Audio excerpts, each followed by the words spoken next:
আসসালামু আলাইকুম। সংবাদে আপনাদের সবাইকে স্বাগত। সংবাদ শিরোনাম। ফুটবল খেলা নিয়ে হাতাহাতির জেরে তুলকালাম। ব্রাহ্মণবাড়িয়ায় দুপক্ষের দফায় দফায় সংঘর্ষ, ভাঙচুর, আগুন, আহত অর্ধশতাধিক।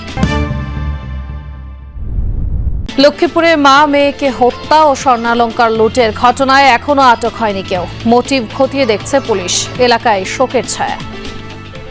আমার ভাইয়ের কাছে ফোন আসছে, ওর ভাইয়ে ফোন করছে, আপু বাসায় টাকা দিয়েছে, আম্মুরে মেরে কে কোবাই দিছে। খুঁজতে খুঁজতে পরে উপরে যাই, উপরে যাওয়ার পর দেখি ওনার রুমে আমার রক্তাক্ত পড়ে আছে, আমার বোনের ওই কোনায় পড়ে আছে। 5 দফা দাবিতে দেশের বিভিন্ন স্থানে জামায়াতের গণমিছিল। জুলাই সনদ স্বাক্ষরের আগে পিআর পদ্ধতি নিশ্চিতের দাবি।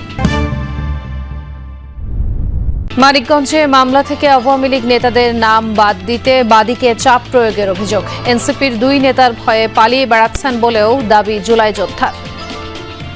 ন্যায় বিচার পাওয়ার জন্য মামলাটা করছিলাম, তো এখন এনসিপির নেতারা আমাকে বিভিন্নভাবে ভয়ভীতি দেখাচ্ছে। বাড়িতেও থাকতে পারতেছি না বিগত 20-25 দিন যাবত। যদিও প্রমাণ দিতে পারে আমাকে হুমকি দামকি করছি, আমি আইনের আশ্রয়ে যে শাস্তি হবে আমি মাথা পেতে নেব। নেত্রকোনায় সড়ক নির্মাণের বছর না পেরোতেই চলছে পুনর্নির্মাণের কাজ। সরকারি অর্থ 9-6-এর অভিযোগ স্থানীয়দের। পিস করছে, পিস যেমন সুবিধাজনক হয়নি, যেন মনে চাইছে করছে ভালো, যেন মনে চাইছে করছে না। যদি 10 কোটির মধ্যে 8 কোটি কালা 2 কোটি খরচ করে তাহলে তো এটা ঠিক না। ব্রাহ্মণবাড়িয়ার আশুগঞ্জে ফুটবল খেলাকে কেন্দ্র করে দুপক্ষের সংঘর্ষে আহত হয়েছেন অর্ধশতাধিক মানুষ। এ সময় বেশ কয়েকটি বাড়িঘর ভাঙচুর করা হয়। খবর পেয়ে ঘটনাস্থলে গিয়ে পরিস্থিতি নিয়ন্ত্রণে আনে পুলিশ ও সেনাবাহিনী। আহতদের উদ্ধার করে স্থানীয় বিভিন্ন হাসপাতালে ভর্তি করা হয়েছে। দিনের শুরুতেই উত্তপ্ত হয়ে ওঠে ব্রাহ্মণবাড়িয়ার আশুগঞ্জের দুর্গাপুর বাজার এলাকা। দেশীয় অস্ত্র নিয়ে সংঘর্ষে জড়ায় দুপক্ষ। আতঙ্ক ছড়ায় আশপাশের এলাকাতেও। স্থানীয়রা জানায়, বৃহস্পতিবার বিকেলে ফুটবল খেলাকে কেন্দ্র করে বড়বাড়ি ও মুন্সিবাড়ি গ্রামবাসীর মধ্যে বাকবিতণ্ডা ও হাতাহাতি হয়। এরই জের ধরে শুক্রবার সকালে সংঘাতে জড়ায় দুপক্ষ। এ সময় বেশ কয়েকটি বাড়িঘরে ভাঙচুর ও আগুন দেয়া হয়। 4 ঘন্টা ধরে চলে সংঘর্ষ। খবর পেয়ে ঘটনাস্থলে গিয়ে পরিস্থিতি নিয়ন্ত্রণে আনে পুলিশ ও সেনাবাহিনী। গতকালকে একটা ফুটবল খেলাকে কেন্দ্র করে নিজেদের মধ্যে একটা হাতাহাতির ঘটনা ছিল, সেটাকে কেন্দ্র করে আজকে একটু মারামারিটা বড় হয়েছে।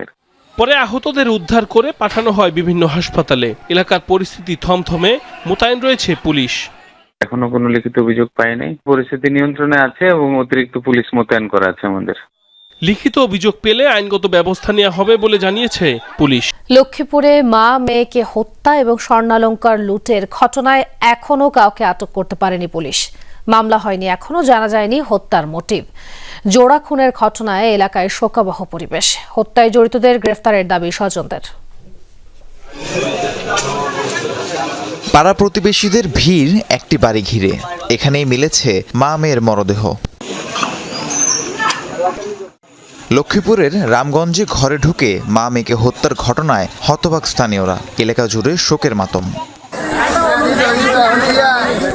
ক্রোকারিজ ব্যবসায়ী মিজান ও সন্তান তানহা আক্তার মিম আর স্ত্রী জুলেখা বেগমকে নিয়ে থাকতেন চণ্ডীপুর এলাকায় নিজ বাড়িতে। বৃহস্পতিবার সন্ধ্যায় কিছুক্ষণের জন্য বাজারে যান মিজান। ফিরে এসে মেঝেতে পড়ে থাকতে দেখেন স্ত্রী সন্তানের নিথর দেহ। আমি দৌড়াই আমার বন্ধুর সাথে গিয়ে দেখলাম আমার সাদা ফ্লোর পড়ে রয়েছে, আর ওই আমার শ্বশুর মেয়ে দোতলায়, উনি অজ্ঞান হয়েছে, অনেক লোকজন আছে। পরে আমি ওটা দেখি, আমি নিজেও আর সবগুলো গেট খোলা। ওদের আমি আমার আম্মারে নিয়েছি, বোনের কাউরে খুঁজে পাই না পাওয়ার পর আমি বাসা নাম্বারে কল দিলাম, দেখলাম ও আমার বোনের রুমে মোবাইল। ওদের খুঁজতে খুঁজতে পরে উপরে যাই, উপরে যাওয়ার পর দেখি ওনার রুমে আমার রক্তাক্ত পড়ে আছে। মিজানের চিৎকার শুনে ছুটে যায় প্রতিবেশীরা। ঘর থেকে গায়েব প্রায় 30 ভরি স্বর্ণালংকার। স্থানীয়দের ধারণা, দুর্বৃত্তরা মা মেয়েকে হত্যা করে মূল্যবান মালামাল লুটে পালিয়ে যায়। জোড়া খুনের ঘটনায় পুলিশ তৎপরতা দেখালেও কাউকে আটক করা যায়নি। 24 ঘন্টায়ও হত্যার মোটিভ নিশ্চিত করতে পারেনি আইনশৃঙ্খলা রক্ষা বাহিনী। ভিকটিমের বাবা এবং ভিকটিমের হাজবেন্ড উনি বাদী হয়ে এখন এজাহার দায়ের করছেন। আমরা মামলা নেব। আমরা গতকাল সুরত হাল করেছি এবং আমরা আমাদের ফরেন্সিক টিম, আমাদের এক্সপার্ট টিম, সিআইডি এবং পিবির এক্সপার্ট টিম তারা ফরেন্সিক আলমগুলো সংগ্রহ করে। হত্যায় জড়িতদের দ্রুত গ্রেফতারের দাবি স্বজন আর এলাকাবাসীর। বরগুনায় বসতঘর থেকে এক যুবকের মরদেহ উদ্ধার করেছে পুলিশ। দুপুরে সদরের বড়ইতলা গ্রাম থেকে উদ্ধার করা হয় হাসানের মরদেহ। পুলিশ ও স্থানীয়রা জানায়, হাসানের হাঁস মুরগির ফার্মের পাশ দিয়ে যাওয়ার সময় হাঁসগুলো মৃত অবস্থায় পড়ে থাকতে দেখেন এক প্রতিবেশী। পরে স্থানীয় কয়েকজনকে ডেকে সেগুলো অপসারণ করে তারা। একসময় এই হাসানকে খোঁজাখুঁজি করে না পেয়ে তার ঘরের জানালা ভাঙেন কয়েকজন। পরে ভেতরে বিছানায় হাসানের অর্ধগলিত মরদেহ পড়ে থাকতে দেখেন। খবর পেয়ে ঘটনাস্থলে গিয়ে মরদেহ উদ্ধার করে পুলিশ। পিআর পদ্ধতিতে নির্বাচন সহ 5 দফা দাবিতে দেশের বিভিন্ন স্থানে গণমিছিল ও বিক্ষোভ করেছে জামায়াতে ইসলামী। জুমার নামাজের পর রংপুর মহানগরীর টাউন হলের সামনে থেকে গণমিছিল বের করে জামায়াতের নেতাকর্মীরা। সুপারমার্কেট মোড়, পায়রা চত্বর, প্রেস ক্লাব হয়ে শাপলা চত্বরে গিয়ে গণমিছিলটি শেষ হয়। সমাবেশে বক্তারা বলেন, জুলাই সনদ বাস্তবায়নের মাধ্যমেই ফেব্রুয়ারিতে নির্বাচন করতে হবে, দৃশ্যমান করতে হবে বিচার সংস্কারও। জুলাই আন্দোলনের আকাঙ্ক্ষা বাস্তবায়ন না হলে দেশে মহাসংকটে পড়বে বলেও মন্তব্য করেন। একই দাবিতে নারায়ণগঞ্জে বিক্ষোভ সমাবেশ ও মিছিল করেছে মহানগর জামায়াত ইসলামী। দুপুরে জুমার নামাজের পর শহরের মিশন পাড়ায় সমাবেশ শেষে মিছিল দিয়ে গুরুত্বপূর্ণ সড়ক প্রদক্ষিণ করে দলটির নেতাকর্মীরা। এ সময় জুলাই সনদ স্বাক্ষরের আগে পিআর পদ্ধতি নিশ্চিত করা সহ বিভিন্ন দাবি তুলে ধরেন তারা। পাশাপাশি ফ্যাসিবাদের দোসরদের বিচার নিশ্চিতের তাগিদও উঠে আসে গণমিছিল থেকে। এছাড়াও বরিশাল, কুমিল্লা সহ বিভিন্ন জেলায় গণমিছিল ও বিক্ষোভ করে দলটি। মানিকগঞ্জে জুলাই আন্দোলনে হামলা মামলা থেকে আওয়ামী লীগ নেতাদের নাম বাদ দিতে বাদীকে চাপ দেওয়ার অভিযোগ উঠেছে এনসিপি নেতাদের বিরুদ্ধে। মামলার বাদী জুলাই যোদ্ধা সাদিকুল ইসলাম রাব্বি এখন প্রাণ ভয়ে পালিয়ে বেড়াচ্ছেন। এ বিষয়ে কেন্দ্রীয় এনসিপি বরাবর এবং থানায় লিখিত অভিযোগও হয়েছে। স্থানীয় এনসিপি নেতারা অভিযোগ অস্বীকার করে এটিকে ষড়যন্ত্র বলছেন। আহতদের একজন সাদিকুল ইসলাম রাব্বি এখনো শরীরে বয়ে বেড়াচ্ছেন 2 শতাধিক রাবার বুলেট।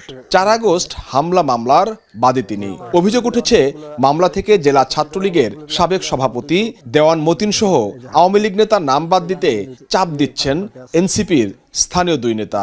রাব্বির দাবি প্রাণনাশের হুমকিতে পালিয়ে বেড়াচ্ছেন তিনি। ন্যায় বিচার পাওয়ার জন্য মামলাটা করছিলাম, তো এখন এনসিপির নেতারা আমাকে বিভিন্নভাবে ভয়ভীতি দেখাচ্ছে। বাড়িতেও থাকতে পারতেছি না বিগত 20-25 দিন যাবত। বলছে যে এরকম মেহেরপুরে আরেকজন মামলার বাদী ছিল, তো উনি গুম হয়ে গেছে, পরে ওনার লাশ পাওয়া গেছে। তো এরকম ঘটনা তো আমার ক্ষেত্রেও ঘটতে পারে। এনসিপির 2 শীর্ষ নেতার বিরুদ্ধে এমন অভিযোগ ওঠার পর ব্যাপক আলোচনার জন্ম নিয়েছে। তবে বিষয়টিকে ষড়যন্ত্র হিসেবে দেখছেন অভিযোগের দিক থেকে নাম ওঠা ওই 2 নেতা। আওয়ামী লীগের ফ্যাসিস্টদের পক্ষে আমাদের কোনো আইনগত সহায়তাও আমরা কাউকে দিচ্ছি না। এরকম কোনো উকালতনামাও মানিকগঞ্জ কোর্টে দেখাইতে পারবে না। যদিও প্রমাণ দিতে পারে আমাকে হুমকি দামকি করছি, আমি আইনের আশ্রয়ে যে শাস্তি হবে আমি মাথা পেতে নেব। রাব্বিকে আমি চিনি না, রাব্বির মামলা সম্পর্কে আমার কোনো ধারণা নেই এবং ওই মামলার আসামিকে সেই সম্পর্কেও আমার কোনো ধারণা নেই। এরই মধ্যে লিখিতভাবে জানানো হয়েছে থানা এবং কেন্দ্রীয় এনসিপিকে। কেন্দ্র থেকে জানানো হয়েছে ঘটনাটি তদন্ত করবে শৃঙ্খলা টিম। পুলিশও বলছে তদন্ত করে নেওয়া হবে আইনগত পদক্ষেপ। আমাদের শৃঙ্খলা কমিটি আছে, আমরা শৃঙ্খলা কমিটির কাছে দিচ্ছি, ওনারা ব্যাপারটা দেখতেছে আসলে বিষয়টা কি। এতদিন যাবৎ অ্যাডভোকেট জাহিদ সাহেব বা অ্যাডভোকেট মাহফুজ সাহেব, আমি তো তাদেরকে মোটামুটি যতদিন যাবৎ দায়িত্ব দিচ্ছি, যখন অনেক বেশি সুসময় ছিল তখনই তারা এগুলো কোনো কিছুর সাথে জড়িত হয় না।